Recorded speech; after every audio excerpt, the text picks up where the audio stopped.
accueilli 18 octobre au sommaire de cette édition. Le chef de l'État est à Mamou, professeur Alpha Condé, visite les chantiers du 56e anniversaire de la fête de l'indépendance. Les populations sont sorties spontanément et massivement pour l'accueillir. La Banque mondiale offre plus de 5 millions de paires de gants aux structures de santé. Les actions agricoles réalisées par les paysans de la sous-préfecture de Tokuno enregistrent des résultats prometteurs. Le rendement s'améliore grâce à l'appui du génie rural. Mesdames et messieurs, bonsoir. Merci de votre attention et bienvenue dans cette édition. Le chef de l'État, professeur Alpha Condé, a effectué une visite ce samedi à Mamou. Il est allé voir et apprécier les chantiers du 56e anniversaire de la fête de l'indépendance. Les résultats enregistrés sur le terrain sont encourageants. Les habitants de Mamou sont sortis spontanément et massivement pour accueillir le président de la République. Les échos avec nos envoyés spéciaux, Ibrahima Keïta et Laïsé Koussibi. Touché du doigt les réalités du terrain, le chef de l'État s'est rendu en personne ce samedi à Mamou. Le président visionnaire. Incontestablement, la ville de Mamou change de visage à la faveur de la délocalisation de la fête de l'indépendance. La ville Carrefour a bénéficié au compte de l'an 56 de plus de 30 infrastructures, des infrastructures administratives, commerciales et socio-éducatives. Une joie pour la population d'une ville qui voit pour la première fois depuis l'indépendance des investissements qui touchent directement leur vie. Mamou avant et Mamou aujourd'hui, il y a une différence. Parce qu'avant Mamou, pas de passage, on ne pouvait pas, même avec les motos, on ne pouvait pas faire au moins un an avec une moto et que le pneu est gâté. Mais à l'heure là, je pense que après des travaux comme ça, même ma moto aura la longue vie. Il n'y a aucun problème. Il n'y a jamais eu d'aussi gros travaux entrepris à Mamou. Donc on ne peut que féliciter et remercier le pouvoir en place pour tout ce qui est en train d'être fait et à encourager. Puisque ça, c'est vraiment un exemple à suivre pour nous tous, qui sommes et d'ici et d'ailleurs, pour que ce soit quelque chose qui se répande dans tout le pays. Dans cette démarche, le président veut aller vite et bien pour une Guinée tournée vers le changement. D'autres infrastructures viennent de démarrer, comme ce complexe sportif, basket et volleyball. Pour certains Mamounais rencontrés, c'est incroyable, mais vrai. Nous avons connu la Guinée ancienne et celle de maintenant. Ce que moi je dis que le Mamou a vraiment changé et nous sommes fiers du professeur Alpha. Nous voulons vraiment le soutenir encore plus pour terminer son programme. Car c'est un monsieur qui assure tout ce qu'il dit, il le fait. La mise en œuvre de ces bijoux qui contribuent à embellir davantage la ville, qui contribue à améliorer les conditions de vie et d'existence de la population de Mamou et même des populations qui traverseraient Mamou pour une autre destination. C'est la première fois que je prends part à des réalisations aussi importantes, aussi grandioses que celles que le président est en train de mettre en œuvre à Mamou. Nous nous réjouissons et nous encourageons le pouvoir en place et nous demandons aux uns et aux autres d'entretenir ces ouvrages réalisés, puisque rien ne sert de réaliser quelque chose si l'entretien ne suit pas. Ce qu'il a fait là, Mamou, on va tenir ça, c'est pour nous. On va bien entretenir et il n'y a pas de problème. Vous allez constater qu'il y a eu beaucoup plus de changements. C'est ce genre de politique qu'on cherche à améliorer, qu'on cherche à soutenir. Parce que nous, on ne fait pas la politique des politiciens, mais nous votons pour une politique de développement. Et ça, c'est une politique de développement. Donc, même si tu n'aimes pas le chien, reconnais que c'est dans son propre. Ah oui. Toujours. Tout à fait. Tellement que c'est une grandiose joie pour les Mamounais, pour ce qui est en train de se faire. Parce que Mamou a changé complètement de physionomie. Et quand vous regardez sur tous les plans aujourd'hui, Mamou, c'est venez voir pour 2014-2015. Toute la population de Mamou est contente vraiment des actions qui se passent aujourd'hui dans notre préfecture. Nous remercions le président de la République pour les actions qu'il a eu à entreprendre dans notre préfecture. Vraiment, toute la population de Mamou est contente des actions qui se passent. Nous demandons aussi à la population d'entretenir ça jalousement pour pérenniser cette action entreprise par le président de la République. La population de Mamou est derrière lui parce que la population est contente. Nous lui demandons vraiment d'augmenter non seulement le nombre de kilométrage de route, mais aussi parce que Mamou aussi a besoin. Nous excusons pour la qualité de ces images. Nous reviendrons en détail sur la visite du chef de l'État à Mamou en détail dans nos prochaines éditions d'information. À Conakry, mobilisation générale contre la fièvre hémorragique à virus Ebola. La coordination nationale de riposte a animé une conférence de presse. Il a été question d'informer les journalistes de l'évolution de l'épidémie, mais aussi de nouvelles stratégies de lutte mises en œuvre pour endiguer la maladie. Adia Toubari fait le point. Au cours de ce face-à-face avec la presse, la coordination nationale de riposte à Ebola et les partenaires internationaux ont publié les dernières données de l'épidémie de la fièvre Ebola en Guinée. Ces données font état de 1495 cas, dont 887 décès survenus dans tout le pays. Au nombre des préfectures touchées par le virus, au cours de cette semaine, on cite la préfecture de Sigiri et Farana. Les nombres de cas hospitalisés dans les différents centres de traitement sont les suivants. Guékedou, 56 cas sont hospitalisés, dont 51 cas confirmés. Macenta, 29 cas, dont 09 confirmés et 20 suspects sont aujourd'hui hospitalisés. À Conakry, 66 cas, dont 45 cas confirmés et 21 cas suspects sont hospitalisés. Ce qui fait un total de 151 cas, dont 105 confirmés et 46 suspects. Cependant, dans les différents centres de traitement Ebola, 419 personnes sont sorties guéries. Pour renforcer davantage les actions de lutte contre la maladie, de nouvelles stratégies sont annoncées. Il y aura un centre de collecte de données et améliorer notre 115 avec des équipements modernes. Dans certaines localités, on a et on va le faire dans toutes les préfectures touchées. Et ces guérisseurs désormais seront incorporés à notre système de surveillance. Donc nous voulons obtenir leur contribution pour qu'ils puissent nous notifier les cas suspects qui parviennent, comme les guérisseurs sont dans la majeure partie des cas, les premières intentions de sollicitation des soins pour nos malades. La coordination nationale de lutte contre Ebola envisage de contrôler la propagation du virus Ebola avant fin novembre 2014. Je vous le disais en titre, plus de 5 millions de paires de gants pour la Guinée. C'est un don de la Banque mondiale destiné aux structures de santé publique et privée. Ce geste vise à réduire la contamination du virus chez le personnel médical, qui est l'une des couches les plus exposées à la maladie. Sori de Kera signe ce reportage. Depuis le début de l'épidémie de la fièvre Ebola en Guinée, le personnel médical a payé un les agents de santé en milieu de soins. La Banque mondiale vient d'offrir 5 600 000 paires de gants à la coordination nationale de riposte à l'épidémie.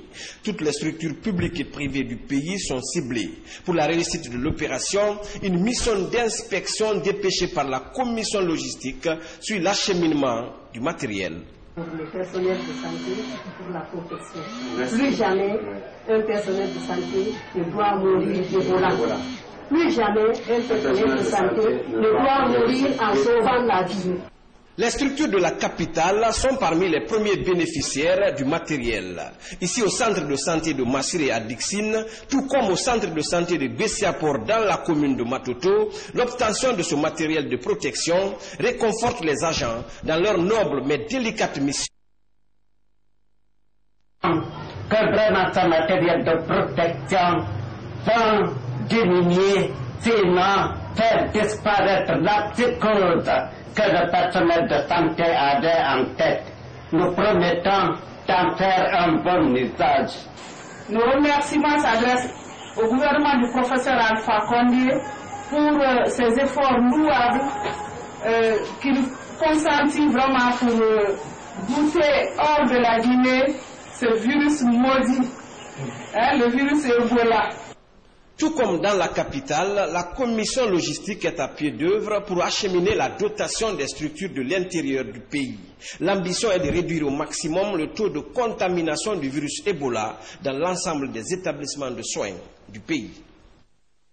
Riposte à Ebola avec le renforcement des capacités des équipements médicaux, des services de sécurité. C'est un don des partenaires au développement. Sergent Alassane Diaby, correspondant de la presse militaire. La santé des forces de défense et de sécurité, une des préoccupations des autorités militaires. Le ministère de la Défense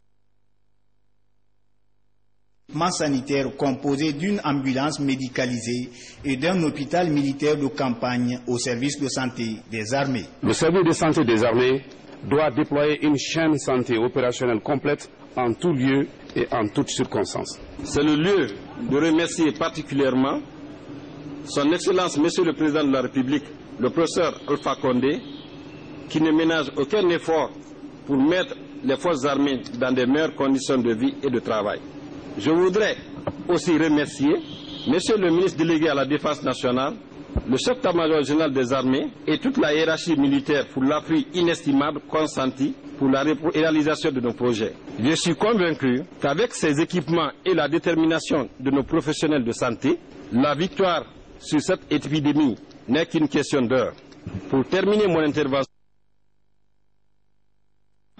agissons tous ensemble pour vaincre ce maudit virus qui entrave le développement socio-économique de notre pays. Cet autre lot de kits sanitaires est un don du groupe Alliance Internationale. Il vient renforcer la capacité de riposte des services de santé des armées contre l'épidémie d'Ebola. La riposte contre la fièvre hémorragique à virus Ebola est une riposte qui doit être menée par tout le monde. Et les forces armées sont en train de jouer leur partition. J'ai l'insigne honneur de mettre à votre disposition ce matériel médical. Selon les responsables du groupe Alliance Internationale, une autre quantité de matériel sanitaire est attendue dans les prochains jours. En déplacement, le ministre de la Santé vient de séjourner dans la région de Zérékoré. Le colonel Rémi Lama est allé voir et expliquer au personnel soignant les nouvelles stratégies à mettre en œuvre pour combattre l'épidémie. Il a également rencontré les hommes en uniforme basés à Yelanzou, situé à la frontière avec le Libéria, pour les inviter à renforcer le contrôle. Le point avec ça à Maratono. Le ministre de la Santé rencontre les acteurs de Médecin-colonel Rémi Lama échange avec les autorités administratives, les agents des services de santé ainsi que les partenaires au développement sur les nouvelles stratégies de sensibilisation à mettre en œuvre pour stopper la propagation du virus. Nous avions envisagé de voir quelle stratégie faut-il adopter pour échanger avec nos parents et communiquer avec eux, voir réellement quelles sont leurs préoccupations, quels sont leurs entendements par rapport à cette épidémie. Et ce travail a été fait. Le ministre de la Santé a également rencontré les notables des différentes communautés de la région. Ces sages réaffirment leur engagement à s'impliquer davantage dans le combat contre la fièvre Ebola. La mission s'est ensuite rendue à Yalézou, une localité frontalière du Libéria.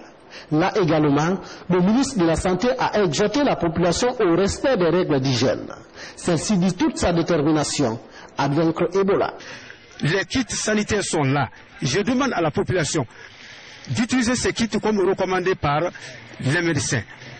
La délégation a aussi invité les hommes en uniforme à redoubler la vigilance dans le contrôle des personnes le long de la frontière avant d'appeler les frères du Libéria à renforcer la synergie d'action contre Ebola. Alpha Condé, il a dit que tant qu'il y aura un seul cas au Libéria, tant qu'il restera un seul cas en Sierra Leone, on ne déclarera pas la fin de l'épidémie. C'est pourquoi nous devons faire une lutte globale pour qu'ensemble, nous mettions les mêmes dispositifs, nous mettions les mêmes plans d'action pour que nous puissions buter le plus tôt que possible cette épidémie. Les autres sous-préfectures de Zérékoré constituent les prochaines étapes de cette tournée du ministre de la Santé. Vigilance dans la prévention de l'épidémie dans les ports artisanaux du littoral, c'est le message véhiculé par le ministre de la Ville et de l'Aménagement du Territoire. Ibrahima Bangoura s'est rendu au port de Bongolo et de Konkoudé dans la préfecture de Bofa. Il a sensibilisé les pêcheurs sur les mesures de prévention. Le reportage est signé de Bernard Tonguino. Bongolo et Koukoudé, deux ports artisanaux du littoral dans la préfecture de Bofa. Ici, l'activité portuaire est très dense. Des pêcheurs de plusieurs nationalités se retrouvent pour le trafic. Mais cet après-midi, du gouvernement sur les méthodes de prévention de l'épidémie qui sévit dans le pays. Dans ces lieux, nous avons des personnes qui viennent de différents endroits. Ça peut être de ce pays, comme ça peut être également des autres pays qui nous entourent. Nous en avons du Libéria, de la Sierra Leone, du Ghana, du Nigeria, de la Guinée-Bissau et du Sénégal, qui nous entourent. Tous ces pêcheurs, de par l'abondance de la pêcherie au niveau du port de Cocody, les gens ne font que débarquer, et quand ça débarque, dites-vous bien que c'est des zones de prédilection de ces maladies que nous sommes en train de combattre aujourd'hui. Selon les spécialistes, ces ports artisanaux et campements de fortune représentent des zones à risque de contamination du virus. L'urgence de la prévention s'impose, et ça, les responsables locaux l'ont bien compris. Nous les pêcheurs, nous avons pris des dispositions pour éviter cette maladie. Ici, le lavage des mains est exigé. Nous voulons que le gouvernement nous assiste à prévenir cette maladie, car ici, ce sont plusieurs personnes qui se retrouvent. Dans cette fortune, comme ici à Bongono et Koukoudé, les mesures hygiéniques sont souvent violées par les citoyens. Une raison valable pour le ministre Ibrahima Bangoa d'appeler les populations à redoubler de vigilance dans la prévention de l'épidémie Ebola. Dans le même registre, une mission gouvernementale a conféré avec la population et les élus locaux de la préfecture de Boké. Les messages étaient axés sur les mesures de prévention et d'hygiène à observer. La délégation a fustigé l'attitude de certaines personnes qui continuent à consommer la viande de brosse. Suivez le reportage de Alia Kamara. La préfecture de Boké, une des localités les plus engagées dans la lutte contre la fièvre Ebola. Cependant, les habitudes ont la vie dure ici. Dans plusieurs sous-préfectures, la vente et la consommation de la viande de brosse sont encore monnaie courante. Cette réunion avec les responsables des collectivités locales est une occasion pour durcir le ton et interdire ce commerce.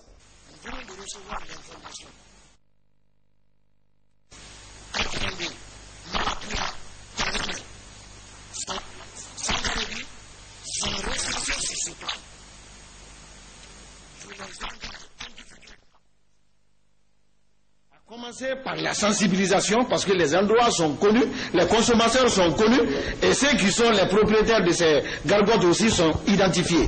S'il n'y a pas gain de cause, ils n'ont qu'à faire un rapport à l'autorité préfectorale pour identifier les lieux. Ce trafic de viande de brousse, c'est surtout avec les sceptiques, ceux qui ne croient pas encore en l'existence de la maladie. Malgré les missions gouvernementales qui ratissent le pays pour sensibiliser les populations, certaines n'en font toujours qu'à leur tête. La Guinée a traversé des épreuves très dures. Et aujourd'hui, nous sommes sur le chemin aussi de traverser cette épreuve. Au niveau de la sous-région, il y a 4 pays. Il y a la Guinée, il y a le Libéria, il y a la Sierra Leone, il y a le Nigeria, l'Afrique de l'Ouest. Mais au jour d'aujourd'hui, la Guinée est citée en exemple comme disposition déjà prise. La sous-préfecture de Tanene est l'une des localités de Boké où ce commerce est observé. Cette réunion va justement permettre aux responsables de cette zone de traduire aux populations les dispositions prises au niveau préfectoral. Nous serons les fidèles interprètes auprès de la population pour leur sensibiliser pour le problème de virus Ebola. Donc la sensibilisation a commencé déjà dans notre sous-préfecture. La délégation s'est ensuite entretenue avec les sages et femmes de Boké à la Maison des Jeunes pour leur expliquer les mesures individuelles et collectives à prendre pour renforcer la barrière anti-Ebola dans toute la préfecture. Les populations sont donc mobilisées pour lutter contre la fièvre Ebola. Mais au-delà des mesures de prévention et de sensibilisation, des prières collectives sont organisées pour implorer la grâce divine afin qu'il nous éloigne de l'épidémie d'Ebola. C'est le cas du président de l'association Ibadou Ar-Rahman l'Islam. Et là, Suleiman Kandé fait des prières et des invocations pour les Guinéens. Notre reporter Malga Fodé Touré a prié pour nous. Suivez son reportage. Connu sous le nom de Banakoro Solo, Elhadji Souleymane Kondé reçoit tous les vendredis depuis quelque temps des milliers de citoyens pour des prières et bénédictions collectives en vue de lutter contre le virus Ebola et d'autres maladies. Avant de rejoindre la foule, Banakoro Solo se lave les mains avec l'eau de Javel. Des incantations et louanges à Dieu annoncent le début du rituel. La démarche vise à contribuer à la lutte contre Ebola. On aide son pays selon ses moyens. Ce que nous pouvons faire aujourd'hui, c'est faire des prières pour buter Ebola hors du pays. Et c'est le souci du président.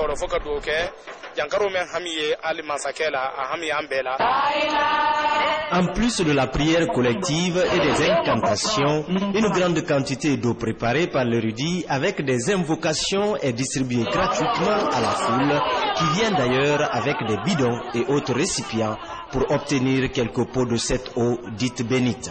Les membres de l'association Ibadou Rahman Lissa.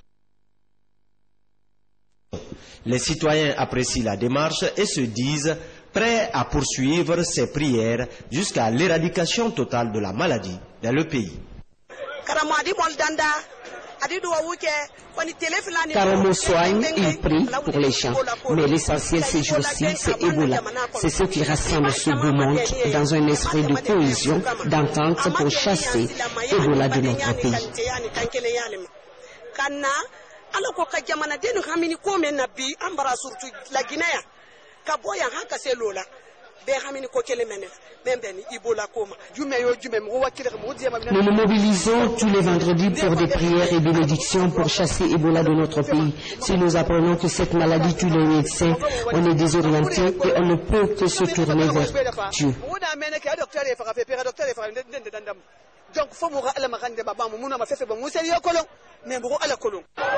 Cette mobilisation prouve tout l'intérêt que les citoyens accordent à ces prières.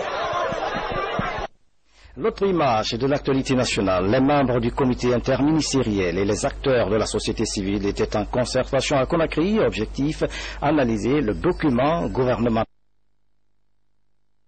initié par le ministère des Droits de l'Homme et des Libertés publiques. Reportage, Mariam Bari. Le comité interministériel des droits de l'homme et les acteurs de la société civile échangent autour du rapport du deuxième document d'examen périodique universel de la Guinée. Ce mécanisme est un outil qui servira à l'Assemblée générale d'examiner les engagements souscrits par les 193 pays ayant ratifié les conventions. Le rapport est un rapport rigoureux, est un rapport sans complaisance, est un rapport sérieux. Il est évidemment hors de question de passer sous silence des problématiques des droits de l'homme dans notre pays. Nous le ferons tout en expliquant évidemment le contexte socio-culturel et politique dans lequel nous nous trouvons, tout en expliquant la réalité de la culture démocratique dans notre pays. À l'issue de la rencontre, les participants devraient pouvoir produire un document qui devrait tenir compte des conventions internationales pour être présenté en 2015 à Genève. Peut-être la fin des conflits de compétences dans les services publics. Le projet de clarification et de réactualisation de la loi 029 de 2001 est en examen à l'issue de 2 jours de travaux organisés par le ministère de la fonction publique. Un comité a été mis en place avec Mamadi Temakamisoko. Autour de la table pour ces 2 jours d'échange d'expérience, les secrétaires généraux et chefs de cabinet des différents départements ministériels. Ils ont, au cours des travaux, relevé d'énormes insuffisances dans la loi 029 de 2001 sur les services publics. À l'analyse de la situation, les participants s'accordent sur la mise en place d'un comité qui se chargera de toiletter les articles incriminés. Ce petit comité va recueillir tous les avis et les articles qui sont incriminés dans la loi, reprendre ces articles, et une fois que tout ce travail sera terminé, on aura une mouture finale. Et mouture finale, c'est d'ailleurs trop dire, parce que cette mouture, il va falloir soumettre à tous les ministères. Désormais, on a des inputs, on a des matières, des éléments pour adapter, pour réactualiser, pour mettre cette loi qui constitue la base juridique de notre administration. Cette révision intervient 13 ans après l'adoption de la loi 029. Pour un souci d'efficacité du département de la fonction publique, la loi pourrait changer. Au cadre des ministères qui étaient là, notamment les secrétaires généraux et les chefs de cabinet, on a vu un c'est ficelé dans une loi. Il faudrait ensuite le transplanter dans un règlement pour que le ministère ait plus d'impact et plus malléable pour que les réformes puissent avancer. L'objectif est de qualifier le travail des administrateurs dans les services concentrés et déconcentrés de l'État.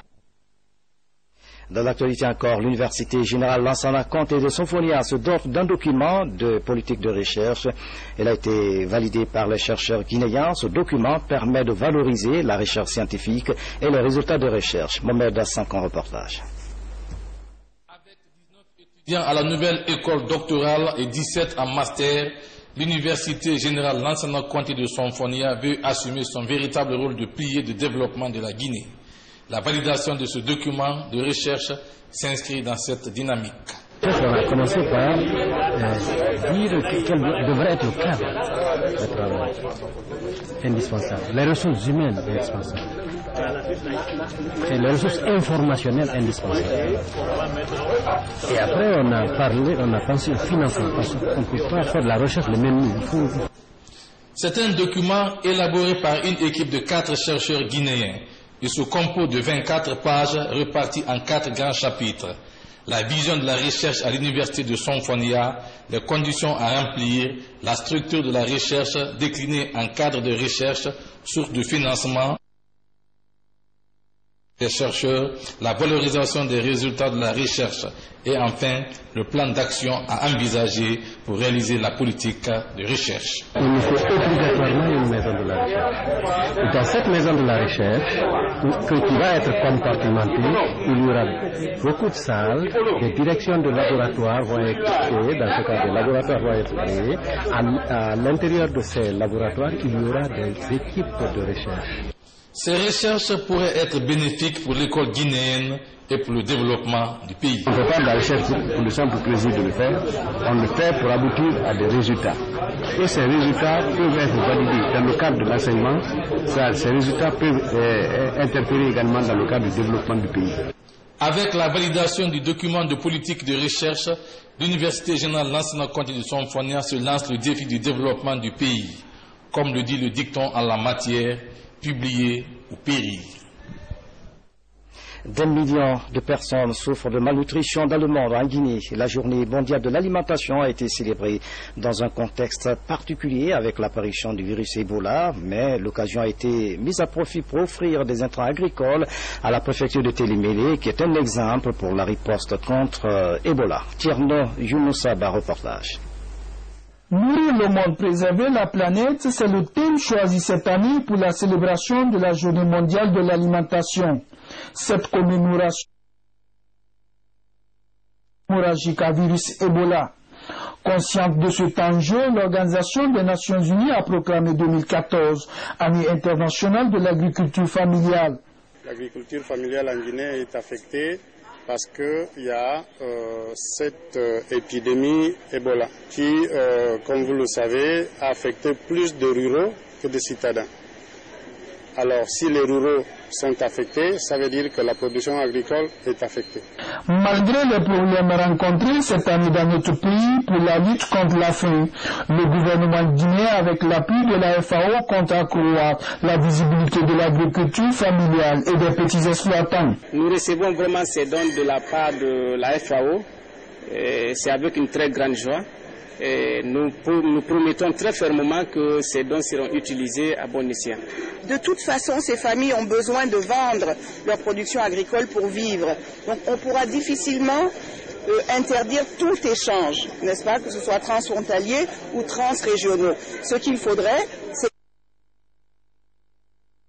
de ces rassemblements que sont les marchés hebdomadaires, les marchés transfrontaliers, au niveau des passages douaniers, il faut intensifier et il faut également mettre des postes de santé au sein même de ces groupements de rassemblement. 4 billettes, 40 roues, 40 machettes, 4 kg d'oignons, 2 kg d'aubergines ont été offerts par la préfecture de Télémélé. La fièvre hémorragique Ebola, le département de l'agriculture a fait un don de kits de protection, histoire de lutter efficacement contre le virus Ebola dans notre pays.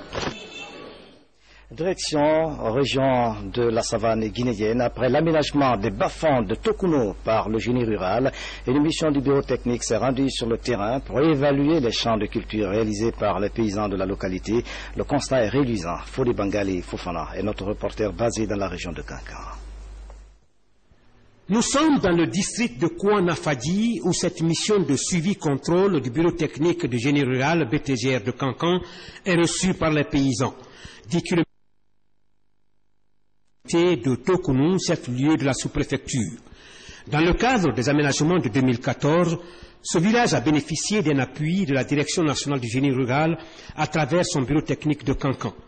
Après les travaux d'aménagement de ce grand bas-fond de Francouman, la mission est venue apprécier ces autres travaux de culture de riz réalisés dans le domaine par les paysans. Ce qu'on a constaté, ce qui est là, c'est que c'est un cours d'eau à hydromophie permanente. Donc, ça ne tarit pas. De manière que les doubles cultures, c'est possible. On a dit à l'Amproca déjà de venir conseiller le paysan pour que la production puisse se faire 2 à 3 fois d'ici le mois de janvier à venir. Dans ce bas-fond, 2 ouvrages ont été construits. Les 2 ouvrages comportent un premier ouvrage de tête, un drain, des casiers, etc. Ces travaux d'aménagement ont été exécutés par l'entreprise de construction Kourouma et Fils, ECK, sur une période de 6 mois. C'est l'une des entreprises en matière d'aménagement à être dirigée par une dame, couvrant totalement aménagé. Ce bas-fond de Francouman est exploité par 12 familles paysannes. Les bénéficiaires sont aujourd'hui à la phase de la récolte du riz. Toute une fierté dans la localité. Cette année, le BTGR de Kankan a essayé d'aménager ce bas-fond. Le bas-fond de Kouanafadi, qui fait 20 hectares. À cet effet, nous avons fait une première récolte, nous sommes en train de faire une seconde récolte. Bon, maintenant, ce qui nous préoccupe ici, c'est de nous aider très sincèrement pour ce qui est surtout de la clôture, parce que quand nous essayons de cultiver, c'est les animaux domestiques qui viennent ensuite dévaster toutes ces cultures ici. On a aménagé ici. Le délai était 6 mois. Grâce à l'appui de Direction nationale du génie rural du Kankan, BTGR, on a pu faire le travaux, on a fini avant le délai même. Financé sur le budget national de développement, l'aménagement de ce bas-fond de Francouman permet aujourd'hui aux paysans de Kouanafadi de faire 3 récoltes au cours d'une même année. Et puis l'actualité de ce soir, vous le savez déjà, le chef de l'État est à Mamou. Professeur Alpha Condé visite les chantiers du 56e anniversaire de la fête de l'indépendance. Je vous le disais en début du journal, nous vous proposons le président avec les populations en attendant de proposer l'intégralité de son séjour à Mamou. Regardez.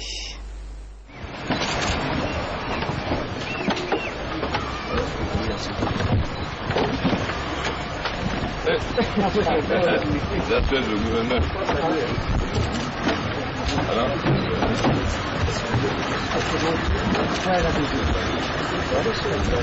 ne faut pas venir avec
populations de Manon sont sorties spontanément et massivement pour accueillir le président.